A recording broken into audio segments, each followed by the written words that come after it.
hanging in there. I you're talking about it being hot. We actually just got our air conditioning fixed this morning, so that's nice because it's starting to warm up here. So to have a little bit of air conditioning to keep things nice and steady is nice. Nice, nice. That's a huge pleasure to be talking to you in this afternoon here in Brazil. And first of all, first of all, man, the new album, the homônimo album from Khemmis. Why did you decide to don't put a name on it? Why just Khemmis? Can you explain it? Yeah, I mean, we figured if it was good enough for Metallica, it's good enough for everybody else, right? So it can be good I mean, for us too. yeah. In all seriousness, like we we didn't know right out of the gate that it was going to be a self-titled album. Um, we had a list of, I don't even know, a lot of names, 2 dozen names, something like that, and none of them were sticking. And we'd gone through all these ideas, and then we thought, well, maybe if this album will get away from the one word thing, and maybe we'll have 2 words or 3 words. And then we tried that, and none of those were really landing. And I suggested kind of offhand, I said, well, what if we self titled it? Not because I had, an epiphany, not because divine truth from on high came down to me and said, yeah, yes, this is what you do. But it was one of those things that we just hadn't thought about. None of us had, or at least we hadn't talked about it collectively. Um, and when I threw it out, it was the kind of thing that everybody had the same response, which was, huh, because not only had we not thought about it, but there was also something to it that um, felt like we were really staking a claim in this album by calling it Khemmis, saying this Yeah. is the definitive Khemmis album, which is not to say that it's more or less Khemmis than anything else we've ever done, but rather that in many ways, it is a new chapter in the band.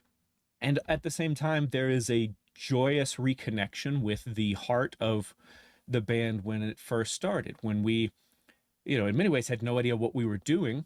There was never any thought of what what the press response would be to new songs, or the idea of even just releasing an album was so far beyond us. We were like, we're going to write songs and we're going to play them on stage, and hopefully awesome. My sound panel. That's how profound the album title is. It just knocked the sound panel off my wall. That scared me. I thought somebody broke into my house for a second. Nope. It broke Nope. something They, out. Just the sound wall that felt. yeah, yeah. It's hung up with 2 hooks, and I guess looks like one of the hooks just came out of the wall. Awesome. That's heavy metal for you right there, brother. Sometimes you're just Yes, talking yes, I'm about seeing stuff that's so heavy it just knocks it out of the freaking walls. You know what I mean? Um, no, when we started this band, a successful moment in the band would be that we played a show and enough people liked it and we got free beers from the bar. Like that was as far as we it. imagined it Yes. going.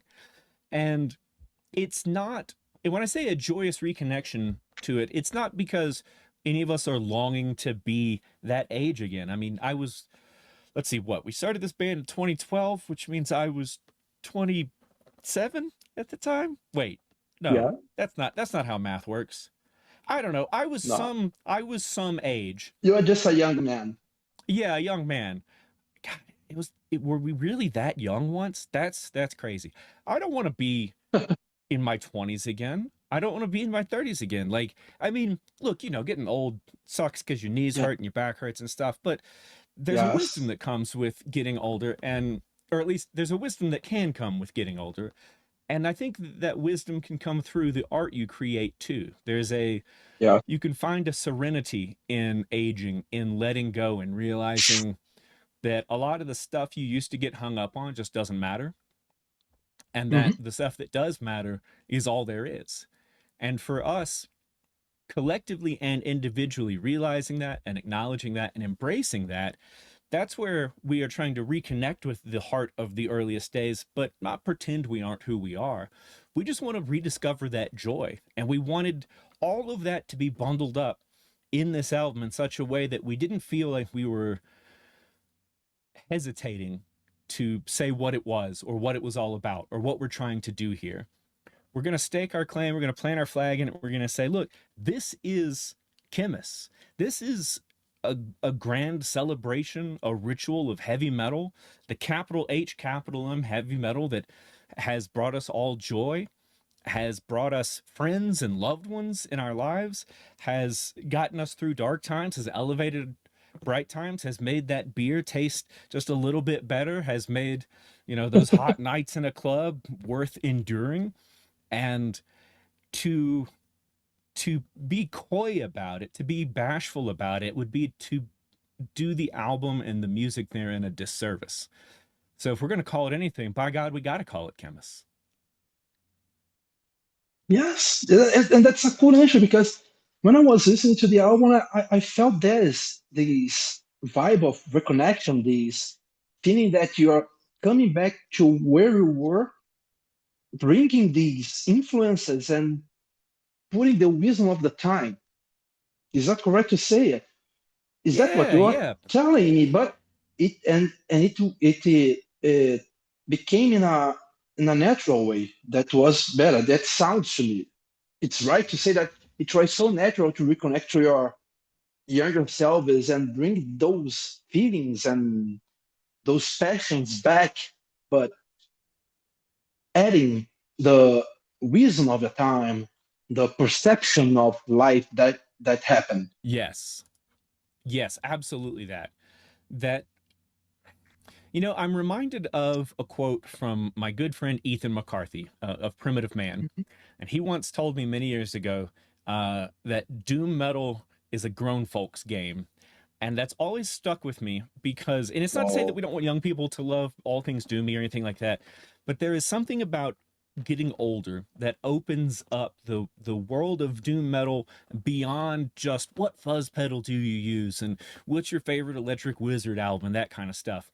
But there is a profundity available to us as we age that I think we can explore in some subgenres of heavy metal more easily than others. And I think Doom and look, I know I say that, and then some people will be like, "Well, they're not even a Doom band."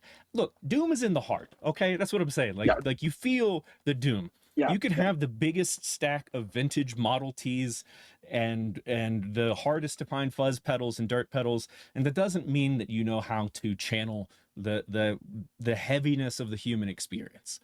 And yes, but to also not let it be contrived. It doesn't mean you have to be a miserable sack of crap to to write heavy metal or to play doom metal or anything like that. But there is something inherently dark and I mean arguably miserable about just being.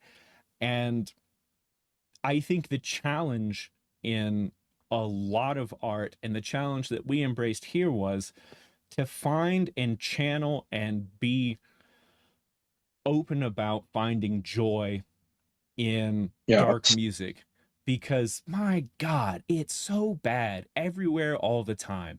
It sucks. The moment I go outside my house, it sucks. Everything sucks. It sucks to be a human being. Like there are like, and it's man, not like it hasn't always been bad, but it feels like it's worse than it's ever been. And yes, yes, for me, the kind of art that I want to hold on to right now is not the stuff that makes me feel worse.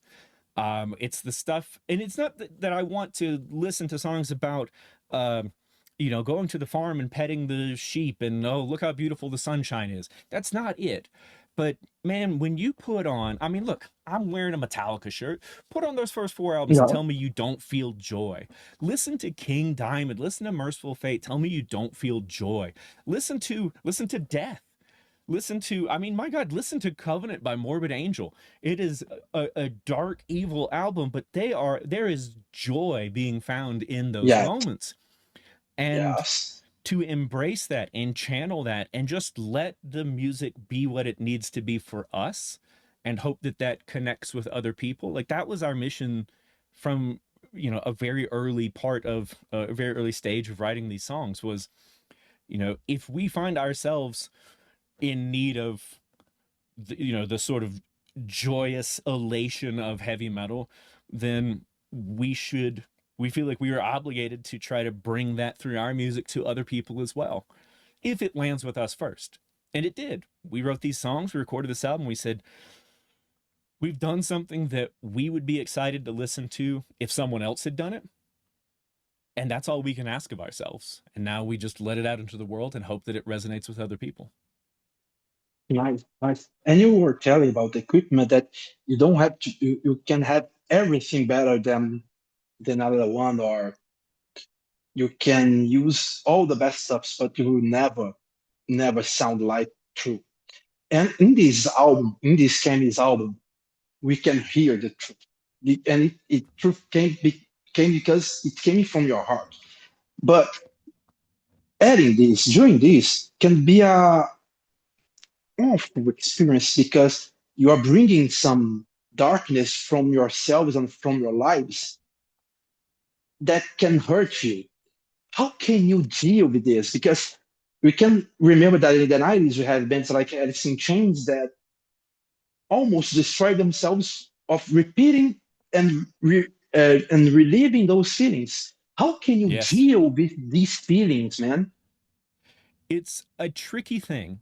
Um, Yeah. and for us, the way that we approached it this time is we decided very early on that, and Phil especially decided that when it came to this album, and in particular the lyrics, we weren't going to just dig into our own pain and suffering anymore. We did that. I mean, that's always been where we came from. People would see our album covers and then think, oh, they must be singing about dragons and stuff. 100% of the No. time, we've always been singing about how much it hurts to be alive. And now we're singing about how Good. much it hurts for a fictional character to be alive. We're telling this fictional story of, events that, like, yes, some element of our own experiences are still going to come through in those lyrics, and perhaps even more importantly, are going to come through in how we play the songs and how we write the guitar lines and things like that. But we sort of mined our own trauma so thoroughly for Deceiver that we didn't want to do it again, and we couldn't. That was as far as that could go in terms of digging into struggles with grief and pain and mental illness and substance use and things like that. And like, if we tried to continue on with that, very much to your point here, it could easily destroy us, but it would also be contrived. It would be fake. And Yes. ironically, it's more real for us to tell a fictional story this time around than it would be to just be autobiographical. And it gave us a chance to let the lyrics reflect that kind of heavy metal madness that we were feeling as we were writing the music. Of, it's not, it's that it's fun, but it's not funny. And I think that's an important distinction to make. Sometimes Hmm. artists go a little bit too far in the other direction for my taste, where it feels like they're having a laugh at the art style, and that's not the point. Like, this music, I mean, all music is sacred. If it wasn't for music, we Yeah. wouldn't have anything worth living for. Like, art Yes. in general brings us together and gives us a way to explore the human condition and to talk to one another even if we don't speak the same language, and to then recognize that this sort of universal experience of what metal is, or what metal can be, I'll say, um, gave us a chance to really feel like we didn't have to hurt ourselves and to like relive that trauma just for the sake of writing music. And for the first time ever, we came out the other side of recording an album, and we didn't feel like we'd just been through therapy for 6 or 7 or 8 weeks nonstop. We felt Wow. great. We felt joy, we celebrated and cooked out to honor the end of the recording session and stuff. And the fact that you're saying that that comes through, and that like reconnection with those feelings comes through, makes me feel like maybe we did the work we were trying to do. Nice, man. It's nice to hear because you listen, you telling me this. I can listen to the album in a very, very different way because when I started to listen, I could get all those influences because for example in the first song you start the song within a blast beat and a roll, and I said, "Whoa, I was not expecting for this." And then in a moment you came within riffs that sounds Iron Maiden, sounds really like Iron Maiden and new wave of future of metal, and then you join this within your stoner style, and I said, "That's it, man. I can hear it. I can hear what you're telling me. But now you're telling me this, your construction of a character and putting yourself into this character and telling a story, guys, that's a huge work. And it's a kind of a therapy, even because Hmm. you're writing something for a fictional one that reminds you. Exactly. Exactly. Is that? Yeah.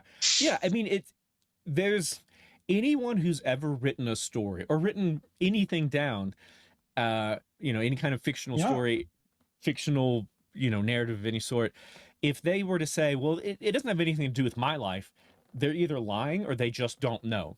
Because there's always Yeah. some part of you in the art that you make. There has to be. Um, unless you use AI, and that's not art. So we don't have to worry about that No, crap, you know? that's copy. That's paste and copy. AI Exactly. did not Exactly. create it. It takes Exactly. No, references no that human experience exists. in there. So like Yes. Yes. anyone who's ever written, even as a small child, you write a story about a boy walking through the woods with his dog and he found a magic rock.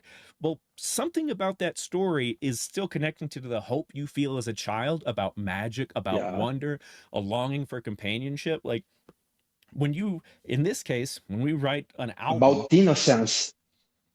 yeah, yeah, exactly. And when we write an album about, yes, there is this main character who makes this deal with this sort of demonic presence to channel the sort of harmony of the universe through his own musical compositions and to gain these abilities, and in doing so loses everything. I mean, Yes. it's not intended to just be a story about us, but there is something in there about the experience of creating, of losing yourself in that process, and allowing yourself to sort of dissolve into that process, to not be Yeah. afraid of it, to trust that work, and to find true uh energy, power, joy, love, all of those things from surrendering to it and letting yourself be this vessel for creating something new that wasn't there.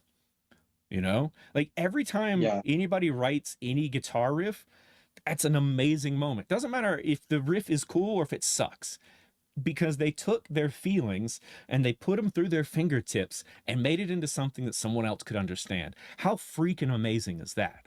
It's a thing that we It's a take for third. granted in Yes. music, especially in metal, because we always talk about the riff, but we don't talk about, like, oh my god, these are people literally putting their life's blood through their Yeah. fingertips into the instrument, and we get to hear it. That's amazing.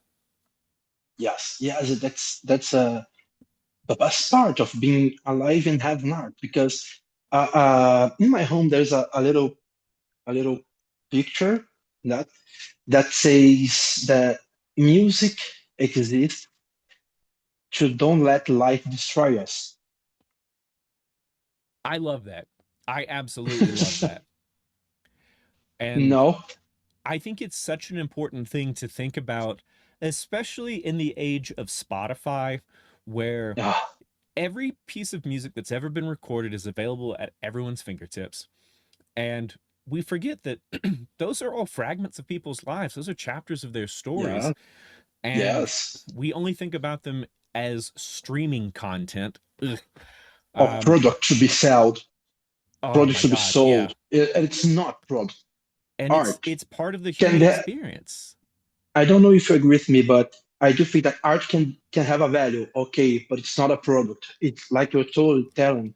It's a part of a someone. A Yes, painting, a music, a book, even a film, even a movie. It's part of something. It's part that exactly. someone put of his life over all those. No? Yes, yes, yes, absolutely. And In a perfect world, we wouldn't all have to have money. We would be able to exchange our music for food, and food for clothes, and clothes for, well, music, and the cycle would Beer. continue. Um, but yeah, like, and I think that's such an important thing too, that we wind up talking about how musicians should only do it for the fact that they love it. And Yes. on the one hand, sure. On the other hand, I can't feed my family on hope and love. I got to go to the store and buy chicken. You know what I'm saying?